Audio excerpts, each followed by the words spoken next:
यहाँ पे बात करने वाले हैं एडिशन ऑफ वेक्टर्स के बारे में। मतलब कि हमें अगर दो अलग-अलग वेक्टर को एक दूसरे के साथ एडिशन करना हो, तो वो एडिशन हम किस तरह से कर सकते हैं। तो यहाँ पे इस कंसेप्ट को समझने के लिए हम दो अलग-अलग रास्ते यूज़ करेंगे।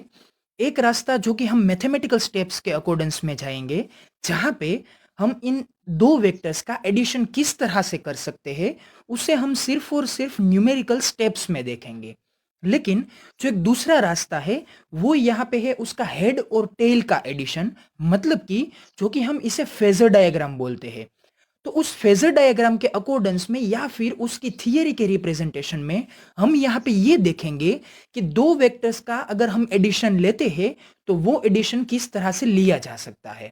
दूसरी बात कि यहाँ पे ये फेज़र का डायग्राम है, यहाँ पे हम यूज़ करते हैं हेड और टेल का कॉम्बिनेशन, जो कि हमें दो वेक्टर्स का एडिशन देता है। लेकिन जब हम बात करते हैं दो वेक्टर्स के बीच के एंगल के बारे में, तो यहाँ पे एंगल को डिटरमाइन करने के लिए हमें दो वेक्टर्स की टेल और टेल को मर्ज करना पड़ता है।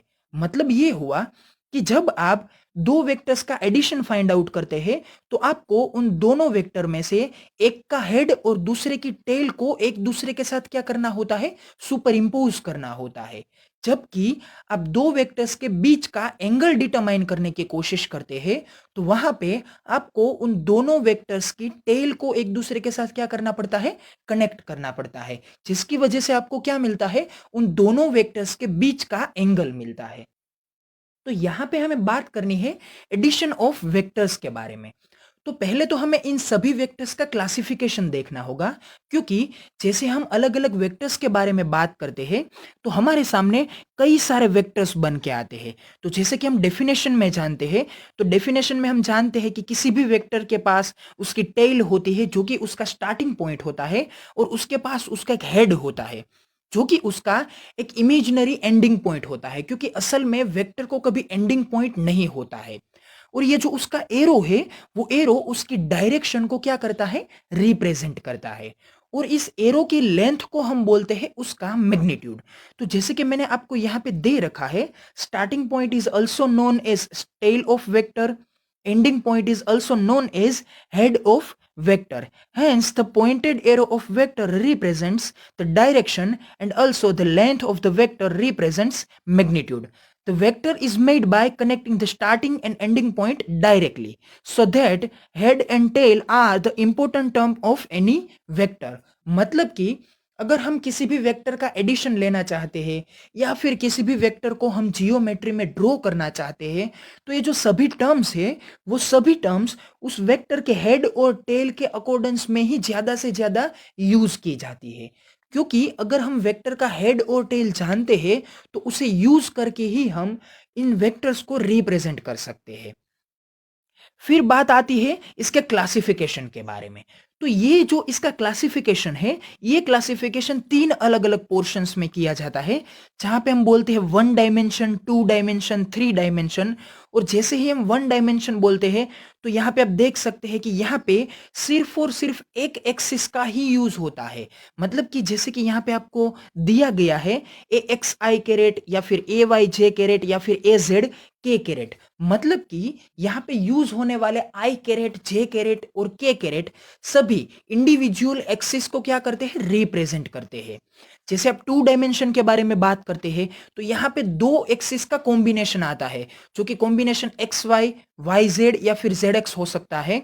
और उसके अकॉर्डेंस में ये जो वेक्टर्स बनते हैं, उस वेक्टर को हम क्या बोलते हैं, एरिया वेक्टर बोलते हैं। क्योंकि ये एक्स एक्सिस और वाई एक्सिस, दो एक्सिस के एडिशन के कारण या फिर दो एक्सिस के कोलैबोरेशन के कारण जो एक एरिया बनता है, उस एरिया में ये वेक्टर्स क्या किए जाते हैं, ड्रॉ किए जाते हैं। और जो बाद में हमारा बन के आता है, जो कि हमारा फाइनल वेक्टर हमें जानने को मिलता है, वो कौन सा है, वो है वॉल्यूम वेक्टर। मतलब कि आप यहाँ पे एक्स, वाई और जेड तीनों एक्सिस का यूज करते हैं, और उन तीनों एक्सिस के कारण जो भी एक वेक्टर ड्रॉ किया जाता है, वो वेक्टर तीनों एक्सिस से बनने वाले एक स्पेस में आता है। जिसे हम बोलते हैं वॉल्यूम वेक्टर, क्योंकि ये पूरे के पूरे डायमेंशन का वॉल्यूम रिप्रेजेंट करता है। क्योंकि यहाँ पे वेक्टर के पास एक्स एक्सिस का भी डायमेंशन होता है, वाई एक्सिस का भी डायमेंशन होता है और जेड एक्सिस का भी डायमेंशन होता है। तो ये जो क्लासिफिकेशन है वो क्लासिफिकेशन आपको इस तरह से समझ में आ सकता है कि जब आप 2 डायमेंशन और 3 डायमेंशन के बारे में बात करते हैं, तो इन दोनों वेक्टर के केस में आपको यहां पे 2 कैरेट के बीच में एक एडिशन की साइन मिलती है। जैसे कि यहां पे आप 2 डायमेंशन में देख सकते हैं, vector v is equals to A X I caret plus A Y J caret. मतलब कि ये जो आपका x का कंपोनेंट है जो कि i कैप से रिप्रेजेंट होता है, और ये जो आपका y का कंपोनेंट है जो कि j कैप से रिप्रेजेंट होता है, तो इन दोनों के बीच में एक एडिशन की साइन आती है। तो इसका मतलब ये होता है कि ये दो इंडिविजुअल वेक्टर्स का क्या है, एडिशन है। तो ये एडिशन किस तरह से हो सकता है, ये हमें यहां पे सीखना है। तो यहां पे हम बात करते हैं पहले वन डायमेंशन के बारे में, मतलब कि लिनियर वेक्टर्स के बारे में। बाद में इसका एडिशन देखने के बाद हम बात करेंगे प्लेनर वेक्टर्स के बारे में, और लास्ट में हम देखेंगे कि अगर कोई वेक्टर वॉल्यूम में होता है, स्पेस में होता है, तो उस वेक्टर्स का एडिशन किस तरह से लिया जा सकता है। और इस एडिशन के साथ साथ हमें यह भी देखना है कि वेक्टर का सब्सट्रैक्शन कैसे हो सकता है। क्योंकि जैसे हम मैथमेटिक्स में 4 अलग अलग ऑपरेशंस के बारे में बात करते हैं, तो ये जो 4 अलग अलग ऑपरेशन है, उन 4 अलग अलग ऑपरेशन में ये जो आपका एडिशन का ऑपरेशन है, वो एडिशन का ऑपरेशन साइमल्टेनियसली किसका एक राइवल ऑपरेशन है, वो सब्सट्रैक्शन का राइवल ऑपरेशन है। क्योंकि आप एडिशन और सब्सट्रैक्शन दोनों को एक ही डेफिनेशन से क्या कर सकते हैं, रिप्रेजेंट कर सकते हैं, जिसके बारे में हम आगे बात करेंगे। मैं आपको यह भी समझाऊंगा कि ये किस तरह से एक दूसरे के राइवल ऑपरेशन है। सामने ये जो आपका मल्टीप्लिकेशन का ऑपरेशन है, वही ऑपरेशन आपके डिवीजन का ऑपरेशन भी रिप्रेजेंट करता है। तो ये दोनों ऑपरेशन एक दूसरे के साथ किस तरह से कोरिलेट करते हैं, ये भी मैं आपको यहां पे समझाऊंगा। लेकिन हमें जो अभी यहां पे समझना है वो ये है कि दो वेक्टर्स का एडिशन या फिर दो वेक्टर्स का सब्सट्रैक्शन किस तरह से हो सकता है, और इन एडिशन और सब्सट्रैक्शन के कारण हमें जियोमेट्री में किस तरह का यहां पे बर्ताव मिलता है।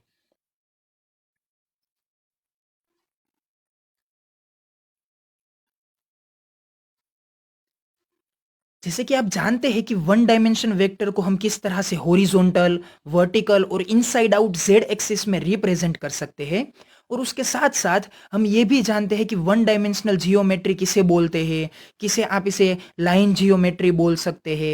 ये सिर्फ और सिर्फ वन कोऑर्डिनेट को ही यूज करती है, जिसके कारण यहाँ पे ये जो वेक्टर का इक्वेशन बन के आता है, उस वेक्टर के इक्वेशन में सिर्फ और सिर्फ एक ही टाइप का क्या होता है, कंपोनेंट होता है, या फिर एक ही टाइप का क्या होता है, कैरेट होता है। उसी तरह से हम यहाँ पे 2 डायमेंशनल वेक्टर को भी देख सकते हैं, जो कि एक्स वाई, वाई जेड या फिर जेड एक्स का कॉम्बिनेशन होता है। और यहाँ पे इन वेक्टर्स को हम क्या बोलते हैं कि ये दो अलग अलग एक्सिस का क्या है, कॉम्बिनेशन है, जिसकी वजह से जो ये जियोमेट्री तैयार होती है, ये जियोमेट्री कैसी होती है, ये प्लेन जियोमेट्री होती है। तो इन सभी बातों को हम जानते हैं, और लास्ट में हम ये भी जानते हैं कि अलग अलग 3 डायमेंशन में, मतलब कि 3 डायमेंशनल्स जो वेक्टर्स होते हैं, इन वेक्टर्स को हम किस तरह से ड्रॉ कर सकते हैं। इन वेक्टर्स को ड्रॉ करने के लिए हम पहले एक्स एक्सिस का यूज करते हैं, पहले वाई एक्सिस का यूज करते हैं, और बाद में क्या यूज करते हैं, जेड एक्सिस में उसका एलिवेशन ऊपर की डायरेक्शन में या फिर नीचे की डायरेक्शन में हम देखते हैं। तो इसे हम क्या बोलते हैं, इसे हम वॉल्यूम या फिर स्पेस वेक्टर बोलते हैं। और ये जो जियोमेट्री तैयार होती है, उस जियोमेट्री को हम क्या बोलते हैं, 3 डायमेंशनल जियोमेट्री बोलते हैं। तो इस तरह से हम यहां पे सभी वेक्टर्स का क्या देख सकते हैं, क्लासिफिकेशन देख सकते हैं। तो अभी हमें यहाँ पे जो देखना है वो क्या है, वो है एडिशन ऑफ वेक्टर्स। मतलब कि हमें यहाँ पे दो अलग अलग वेक्टर्स का क्या देखना है, एडिशन देखना है। तो जैसे कि मैंने आपको यहां पे दे रखा है कि हमें दो वेक्टर्स को कंसीडर करना है जो कि अलग अलग डायमेंशन में है। यहां पे आप देख सकते हैं कि दो वेक्टर्स आपके सामने इक्वेशन के फॉर्मेट में है। तो इसका इक्वेशन क्या बन के आता है, एक का इक्वेशन है vector A is equals to 3 time I caret, और दूसरे का इक्वेशन है vector B is equals to 4 time J caret. तो हमें क्या करना है, इन दोनों वेक्टर्स का यहां पे एडिशन फाइंड आउट करना है। तो देखते हैं कि इन दोनों वेक्टर्स का एडिशन किस तरह से फाइंड आउट हो सकता है। एक वेक्टर है जो कि यहाँ पे एक एक्स और वाई प्लेन में ड्रॉ किया गया है। इस वेक्टर की ये जो यहाँ पे ओरिजिन है उसे हम क्या बोलते हैं, टेल बोलते हैं। इस वेक्टर को आप अगर एक्स वाई प्लेन में कहीं पे भी मूव करते हैं तो इस वेक्टर का ये जो मीनिंग है वो कभी चेंज नहीं होगा, क्योंकि इसका मैग्नीट्यूड और उसका ये जो डायरेक्शन है वो डायरेक्शन यही का यही है। उसी तरह से हम कई सारे वेक्टर्स इस प्लेन में कंसीडर कर सकते हैं, जिसका ये जो आंसर होगा ये यहाँ पे कुछ इस तरह से मैट्रिक्स रिप्रेजेंटेशन में दिया जा सकता है, जो कि यहाँ पे दे रखे हैं। तो अभी हमारे सामने दो अलग अलग वेक्टर है।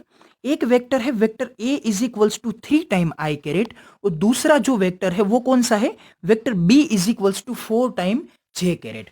तो पहले तो हम इन दोनों वेक्टर्स को जैसे ही देखते हैं तो हमें यह ख्याल आता है कि ये जो वेक्टर्स है वो वेक्टर अभी यहाँ पे कितने कंपोनेंट्स को यूज किए हुए हैं।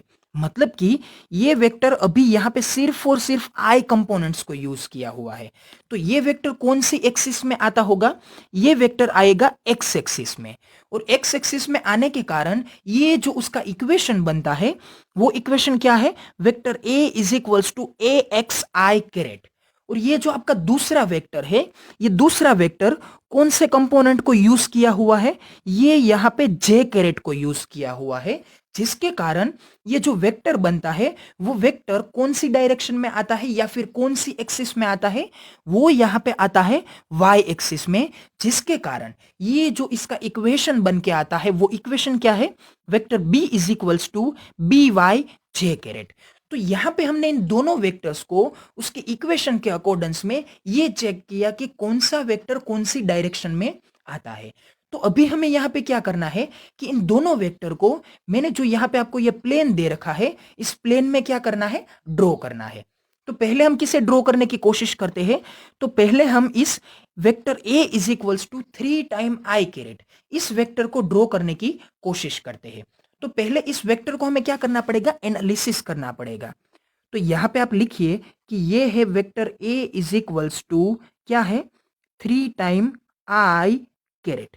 तो जैसे कि यहां पे आई कैरेट है, मतलब ये हुआ कि ये एक्स एक्सिस में आएगा। दूसरी बात कि ये उसका क्या है, मल्टीप्लायर है। मतलब कि हमें इस यूनिट वेक्टर के डायमेंशन को कितनी बार मल्टीप्लाई करना है, 3 बार मल्टीप्लाई करना है। लेकिन इसके कारण जो आपका रिजल्टेंट वेक्टर बन के आएगा, उस रिजल्टेंट वेक्टर को आप कौन सी डायरेक्शन में ड्रॉ करेंगे, तो उसे आप ड्रॉ करेंगे पॉजिटिव एक्स एक्सिस के डायरेक्शन में। क्यों पॉजिटिव एक्स, क्योंकि यहां पे आगे पॉजिटिव की साइन है। जब साइन नहीं होती है तो इसका मतलब ये होता है कि ये टर्म कौन सी है, ये टर्म है पॉजिटिव टर्म। तो यहाँ पे ये सब बातें देखने के बाद हम इस वेक्टर को यहाँ पे फील्ड में ड्रॉ करते हैं। तो वेक्टर किस तरह से ड्रॉ होगा, ये वेक्टर कुछ इस तरह से यहाँ पे क्या होगा, ड्रॉ होगा। तो ये क्या है, ये आपका 3 टाइम आई कैरेट, ये आपका क्या है, 3 टाइम आई कैरेट वाला वेक्टर। तो ये क्या बन गया, 3 टाइम आई कैरेट, जो कि इस प्लेन में हॉरिजॉन्टल वेक्टर है। अब हम क्या करते हैं, अब हम जो आपका दूसरा वेक्टर है जो कि वेक्टर बी है, उसे हम ड्रॉ करने की कोशिश करते हैं। तो ये वेक्टर किस तरह से बनेगा, तो यहां पे भी आप देखिए कि vector B is equals to कौन सा इक्वेशन है, 4 टाइम जे कैरेट। तो जैसे ही जे कैरेट आता है तो ये आपकी एक्सिस कौन सी बनेगी, वाई एक्सिस बनेगी। और ये जो इसका मैग्नीट्यूड है, ये मैग्नीट्यूड कितना है, मैग्नीट्यूड है 4 यूनिट। और इसके आगे की ये जो साइन है वो साइन कौन सी है, वो है पॉजिटिव साइन। तो यहां पे इस वेक्टर को भी हम पॉजिटिव वाई एक्सिस में, मतलब कि ऊपर की डायरेक्शन में क्या करेंगे, ड्रॉ करेंगे। तो इस वेक्टर को यहां पे हम किस तरह से ड्रॉ करते हैं, vector B is equals to 4 time J caret. तो ये कुछ इस तरह से ड्रॉ हो सकता है। तो क्या करेंगे, इसे ओरिजिन से स्टार्ट करेंगे और ओरिजिन से स्टार्ट करते ही कहां पे ले जाएंगे, ऊपर की ओर। तो ये जो आपका वेक्टर बनेगा ये कुछ इस तरह से ड्रॉ किया जा सकता है। तो ये कौन सा वेक्टर बना है, ये वेक्टर बना है 4 टाइम जे कैरेट। तो अब हम यहां पे दोनों वेक्टर्स को प्लेन में ड्रॉ कर चुके हैं। तो जैसे मैंने आपको क्या बोला था कि जब आप दो वेक्टर्स का एडिशन लेना चाहते हैं तो एडिशन लेने के लिए हमें क्या करना पड़ता है, एक वेक्टर का हमें क्या यूज करना है, हेड यूज करना है। और दूसरे वेक्टर का हमें क्या यूज करना है, दूसरे वेक्टर का हमें टेल यूज करना है। तो जैसे ही आप एक वेक्टर का हेड और दूसरे वेक्टर की इस टेल को एक दूसरे के साथ कनेक्ट करते हैं, तो इसकी वजह से हमें क्या मिलेगा, दो वेक्टर्स का एडिशन मिलेगा। तो हम यहाँ पे क्या करेंगे, हमें यहाँ पे ये देखना है कि ये जो दो वेक्टर है, अभी यहाँ पे क्या है, इस हॉरिजॉन्टल वेक्टर का ये क्या है, हेड है, और यहाँ पे इसकी ये क्या है, टेल है। उसी तरह से इस वर्टिकल वेक्टर का ये क्या है, ये उसका हेड है और ये उसकी टेल है। तो यहाँ पे अभी ये होता है कि इस हॉरिजॉन्टल वेक्टर और इस वर्टिकल वेक्टर दोनों की अभी यहाँ पे क्या कंबाइन होती है, टेल कंबाइन होती है। तो ये टेल कंबाइन होने के कारण हम यहाँ पे क्या फाइंड आउट कर सकते हैं, हम यहाँ पे इन दोनों वेक्टर्स के बीच का एंगल फाइंड आउट कर सकते हैं। लेकिन हमें यहाँ पे एंगल तो फाइंड आउट करना नहीं है, क्योंकि हमें यहाँ पे क्या फाइंड आउट करना है, हमें यहाँ पे इसका एडिशन फाइंड आउट करना है। तो हम क्या करेंगे, यहां से इन दोनों वेक्टर में से किसी एक वेक्टर का रिप्लेसमेंट यूज करेंगे। तो रिप्लेसमेंट यूज किस तरह से करेंगे, हम यहां से कुछ इस तरह से रिप्लेसमेंट यूज करेंगे कि ये जो आपके वेक्टर्स है, उस वेक्टर्स का कोई भी मैग्नीट्यूड या फिर उसकी डायरेक्शन चेंज नहीं होनी चाहिए। भले ही आप इसकी टेल और हेड को चेंज करते हैं, लेकिन उसके बावजूद भी उसका ये जो मैग्नीट्यूड है और ये उसकी ये जो डायरेक्शन है, और डायरेक्शन के साथ और मैग्नीट्यूड के साथ ये उसका जो एंगल है, वो तीनों क्वांटिटीज, मतलब कि एक तो उसका मैग्नीट्यूड, दूसरी उसकी डायरेक्शन और तीसरा उसका एंगल, ये जो तीनों क्वांटिटी है, ये जो तीनों प्रॉपर्टी है, वो तीनों प्रॉपर्टी इस वेक्टर की चेंज नहीं होनी चाहिए। इस तीनों को याद रख के और इन तीनों को अच्छी तरह से माइंड करके हमें क्या करना है, इस वेक्टर को एक पोजीशन से लेकर दूसरी पोजीशन पे शिफ्ट करना है। तो हम क्या करेंगे, इस आपके वर्टिकल वेक्टर को हम यहां पे क्या करेंगे, शिफ्ट करेंगे। तो ये शिफ्ट किस तरह से करना है कि जिसकी वजह से आपके ये वेक्टर का ये हेड और टेल एक दूसरे के साथ क्या आए, कॉम्बिनेशन में आए। तो हमें ये करने के लिए क्या करना पड़ेगा, इस आपके वर्टिकल वेक्टर को यहां पे शिफ्ट करना पड़ेगा। तो मैं इस वर्टिकल वेक्टर को यहां से रिप्लेस करके कहां पे ले जाता हूं, 3 यूनिट हॉरिजॉन्टल डायरेक्शन में शिफ्ट करता हूं। तो ये वेक्टर किस तरह से बनेगा, मुझे इसका एंगल, मैग्नीट्यूड और डायरेक्शन तीनों को एज इट इज फॉलो करना है, तीनों को एज इट इज क्या करना है, रिप्रेजेंट करना है। तो यहां पे ये जो वेक्टर था, वो वेक्टर कुछ इस तरह से क्या किया जा सकता है, ड्रॉ किया जा सकता है। तो अब यहाँ पे ये वेक्टर क्या बन के आएगा, कुछ इस तरह से। तो ये क्या हुआ, ये जो आपका पहले यहाँ पे एक जो वेक्टर था, इस वेक्टर को मैंने क्या किया, यहाँ पे कर दिया शिफ्ट। और ये शिफ्ट करने के कारण क्या हुआ, ये जो उसका यहाँ पे 90 डिग्री का मैग्नीट्यूड सॉरी एंगल था, वो एंगल अभी भी यहाँ पे क्या है, 90 डिग्री का ही है। दूसरी, ये जो उसकी डायरेक्शन अपर थी, मतलब कि पॉजिटिव वाई में थी, ये डायरेक्शन यहाँ पे भी क्या है, यहाँ पे भी अपर डायरेक्शन में पॉजिटिव वाई में ही है। और तीसरी बात, जो कि ये उसका मैग्नीट्यूड था, जो मैग्नीट्यूड कितना था, 4 यूनिट था, तो ये मैग्नीट्यूड यहाँ पे भी कितना रहता है, 4 यूनिट ही रहता है। मतलब कि हमने इन तीनों प्रॉपर्टीज को यहाँ पे चेंज किए बिना ही इस वेक्टर को एक पोजीशन से दूसरी पोजीशन पे क्या किया है, शिफ्ट किया है। अब हम क्या करेंगे, ये चेक करेंगे कि जो हमारा एक इंटेंशन था, नीड थी कि दो वेक्टर्स का हेड और टेल कंबाइन होना चाहिए, वो यहाँ पे हुआ है क्या, यस यहाँ पे ये हुआ है। क्या, ये आपका हॉरिजॉन्टल वेक्टर जिसका ये क्या था, टेल था, और यहाँ पे इसका क्या था, हेड था। तो उसी तरह से इस वर्टिकल वेक्टर का ये कहां पे आता है, ये आता है उसका टेल, और ये क्या है, उसका हेड है। तो इन दोनों पे यहां पे देख सकते हैं कि ये हॉरिजॉन्टल और इस वर्टिकल दोनों वेक्टर का यहां पे हेड और टेल क्या होता है, कंबाइन होता है। तो इसके कारण आप यहां पे आपका ये जो एडिशन का इंटेंशन था, वो इंटेंशन क्या हो गया, कंप्लीट हो गया। तो ये जो वेक्टर के शिफ्टिंग का ये जो टर्म है, इसे हम क्या बोलते हैं, फेजर डायग्राम बोलते हैं।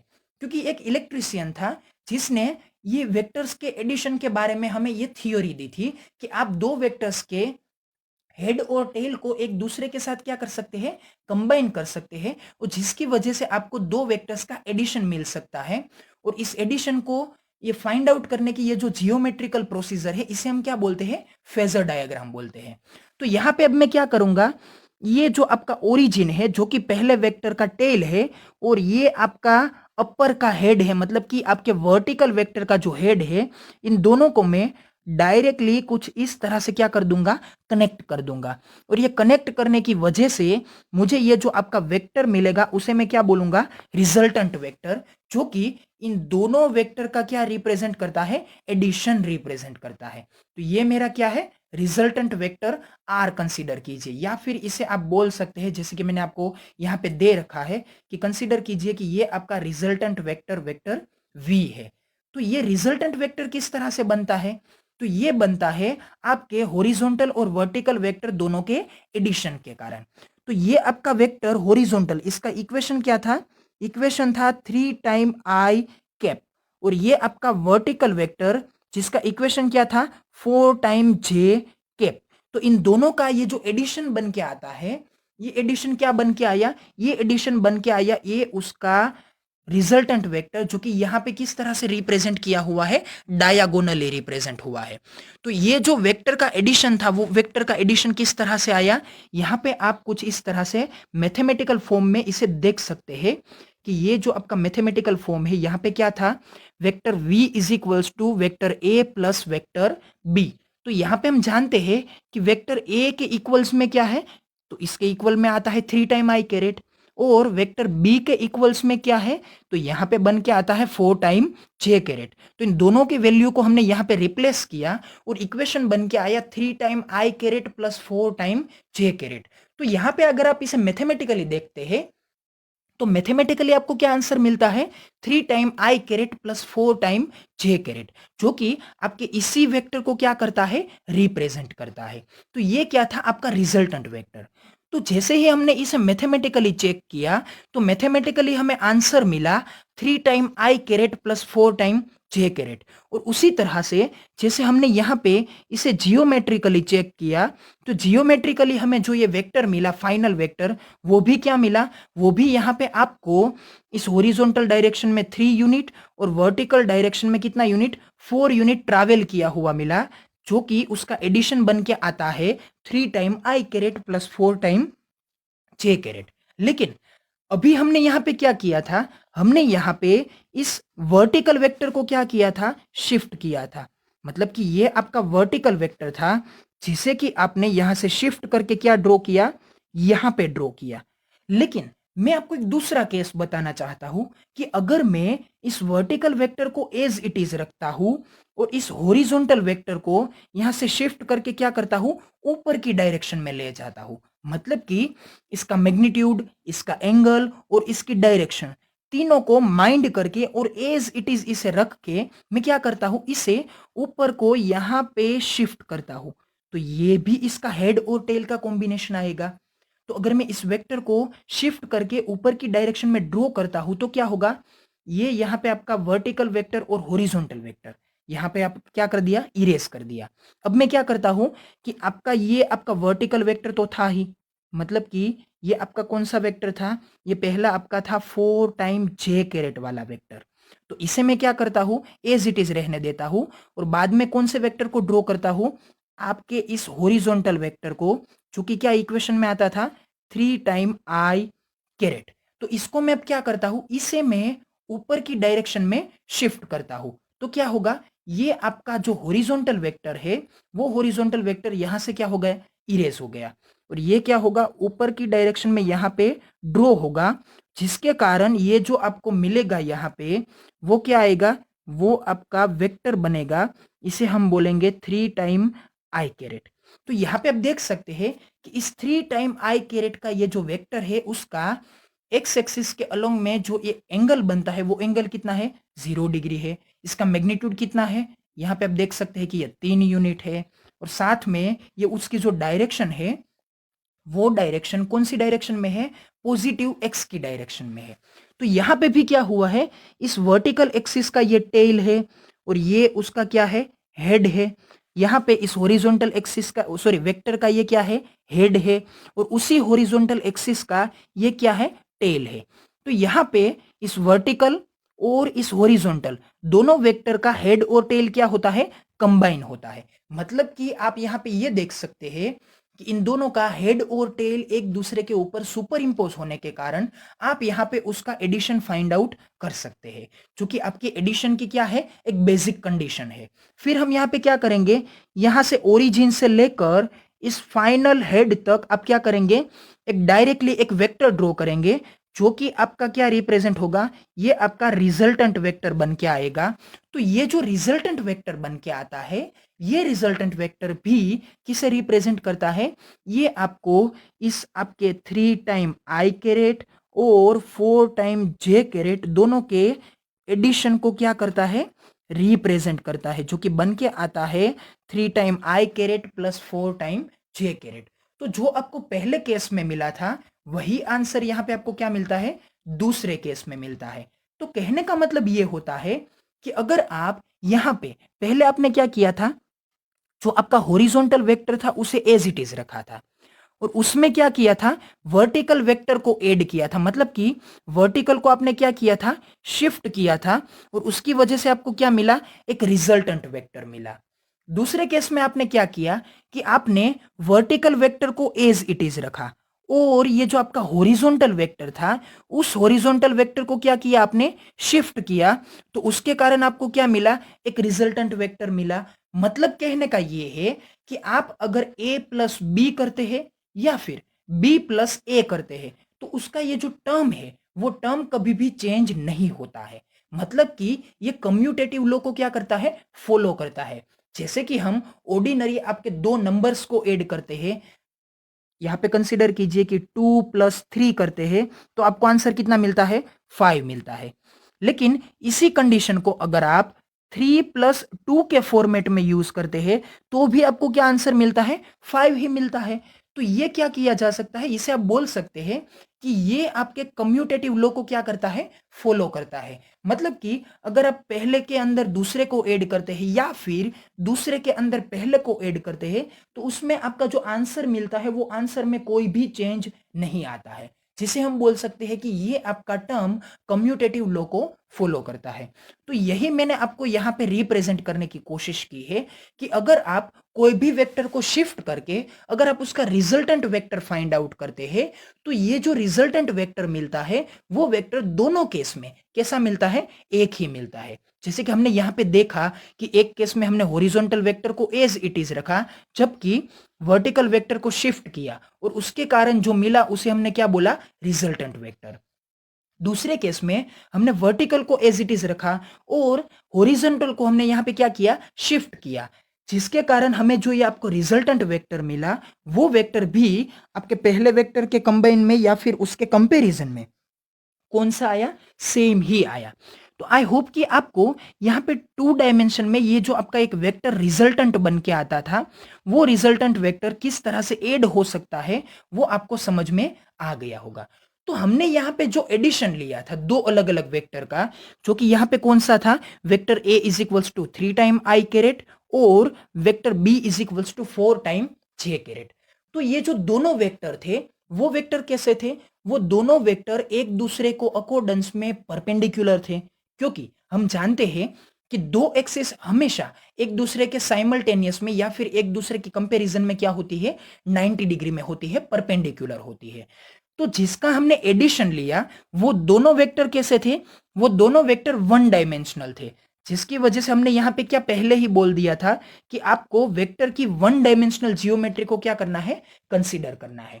तो जैसे ही आपने इस तरह से कुछ वन डायमेंशनल वेक्टर का एडिशन लिया, तो इसके कारण जो आपको रिजल्टेंट वेक्टर मिला वो रिजल्टेंट वेक्टर आपको इस एक्स और वाई के प्लेन में मिला, जिसके कारण आप यहां पे ये बोल सकते हैं कि जब आप किसी वन डायमेंशनल जियोमेट्री को वेक्टर एडिशन में ऐड करते हैं तो उसके कारण आपको जो ये रिजल्टेंट वेक्टर मिलता है वो रिजल्टेंट वेक्टर कौन सा होता है, वो होता है प्लेनर वेक्टर। मतलब कि ये एक्स और वाई या फिर दो कोई एक्सिस के बीच के बनने वाले प्लेन में आता है, जिसके कारण हम इसे क्या बोलते हैं, प्लेनर वेक्टर बोलते हैं।